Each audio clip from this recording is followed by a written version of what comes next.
What you cooking? Same thing I've been cooking the past 15 years with the hope of poisoning you. Ain't working so well. Not yet. I'll be honest, though. Tastes bad enough to kill a man. I never was much of a cook, but I did try to be a good wife. And you have been. Given what we was and what we came from, I think we've gone and done okay. I look at Jack. I look at him, and I think we've been blessed. Maybe he can be something more. He's a good kid. He can be whatever he wants to be. He ain't gonna be no frontier gunslinger killing and running those gang, though. That way's over. Railroads and government and motor cars and everything gone and done away with all that. And he ain't gonna marry no orphaned working girl running with a bunch of hucksters, neither. If he meets one like you, I hope he'll marry her. Stop. For an illiterate gunslinger, you sure know how to make a girl blush. God damn crows! John! You have got to go deal with them. They've broken into the silo again and are eating all the corn out from it. Of course, my angel. Wait, get out of there. All right, all right. Come on. Scat.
Finally. Now about that stew.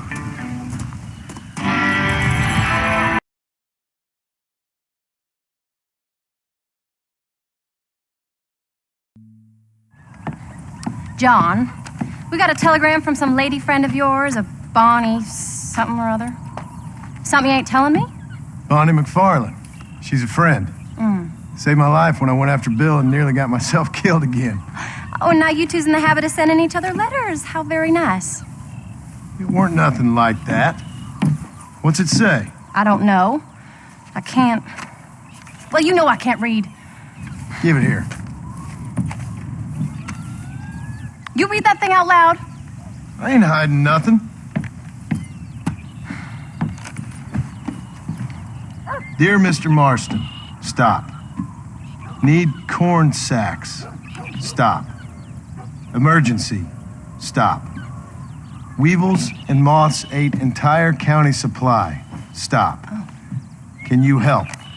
Not exactly the most romantic request now, is it? I guess not. She saved your life, you say? Yes, ma'am. Well, then you're gonna have to help her and her family out. We've got a plentiful supply of corn sacks over near the silo.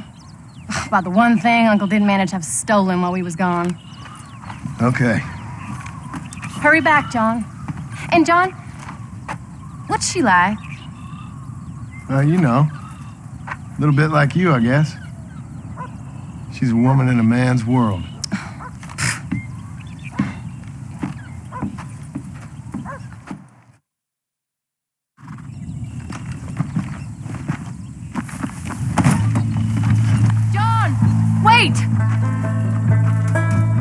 Maybe I should meet this McFarlane woman. Well, come on then. Let's get going.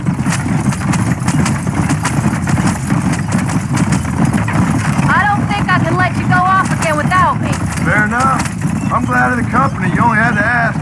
Ask? I was waiting for you to ask me. I thought you'd want to keep an eye on the boy. Oh, while you were off cavorting with cowgirls in the next county? I don't think so, John Marston. You only just got home. That Jack has seen enough of me for a lifetime. So, is she married? This Bonnie McFarlane? No. What does she look like? I don't know. Pretty normal, I suppose. Normal? What? Normal like me? No. Normal as in 2 eyes, mouth, nose, that kind of normal. Besides, ain't no woman fine as you. A little flattery. Now we're finally getting somewhere. If you find yourself in a hole, the first thing to do is stop digging. Another pearl of wisdom from John Marston. I sure do miss those. I never took you for the jealous type, Abigail. I ain't jealous so much as curious. You heard what she wrote. It's just some corn. She saved my life, and she was decent enough to me, so I owe her this much at least. How did she save your life anyway? She found me half dead on the side of the road and took me to the doctor. Most folks would have left me there. Half dead from what? Bill didn't take so kindly to me visiting unannounced. Bill never did like surprises. How was he? Same as he was when we left. Angry and dumb. Taking his revenge out on the world. People down there was really scared of him. Of Bill? You gotta be kidding me. He was only frightening if he was afraid of dumb fools. Bill weren't so bad, but Dutch went crazy. Bill took it hard. For a while, we all thought we'd found something right. A better way to live, but it was just a lie. So you saw before they did. Maybe. But there was still kind of a family. A family that left you for dead. You knew the truth, John, and they hated you for it. Where did they take you? Who? Those government bastards. Where did they hold you and Jack? I ain't sure. They kept their eyes covered there and back. Can't have been too far from here, though. They treat you right? It ain't the first time I've had a gun to my head, John. You're forgetting your marriage proposal. Very funny. No, they learned pretty quick what would happen if they laid a finger on me.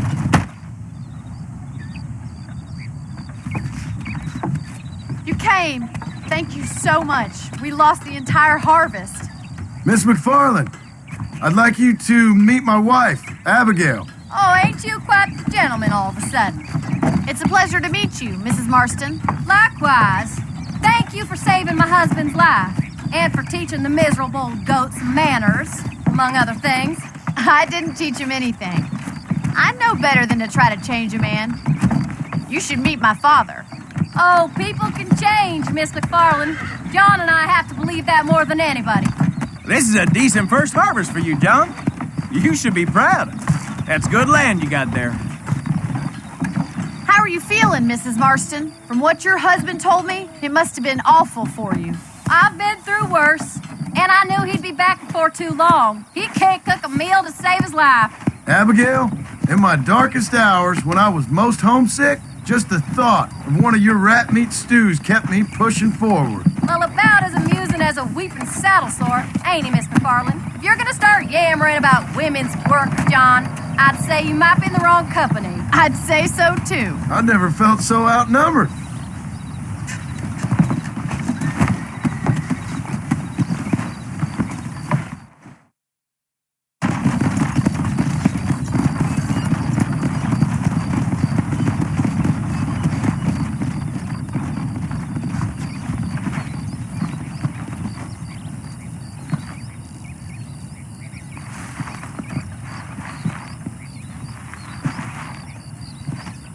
Ma'am?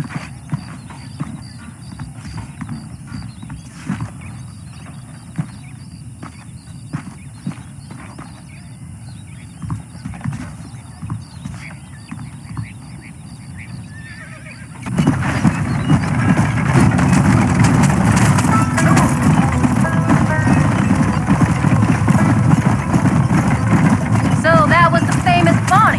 That was her, all right. She's pretty. She's normal. Like I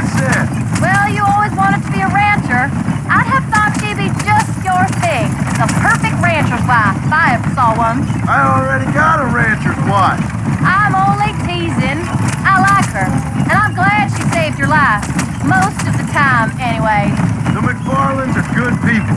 She did blush redder than a shepherd's sunset when she saw you, though. I have that effect on women. You've clearly had one too many blows to the head. You ain't wrong about that, Mrs. Marston.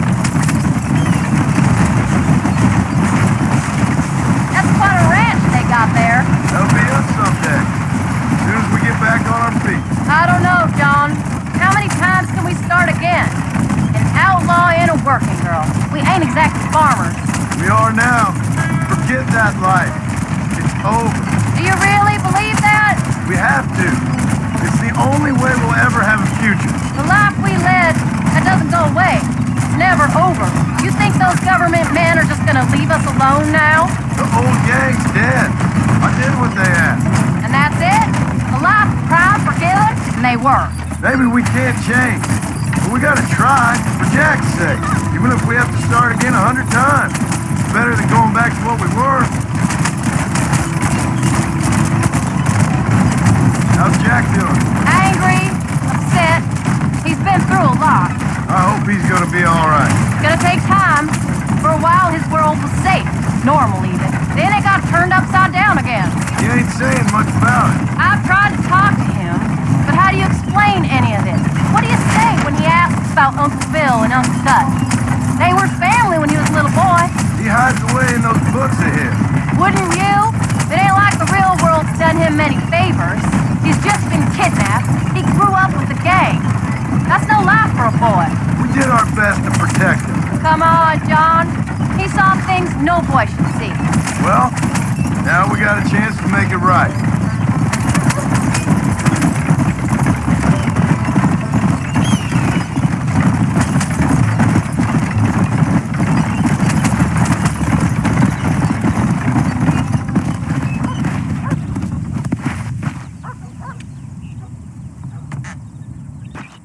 We did good today, John. I guess I better go fix us something to eat.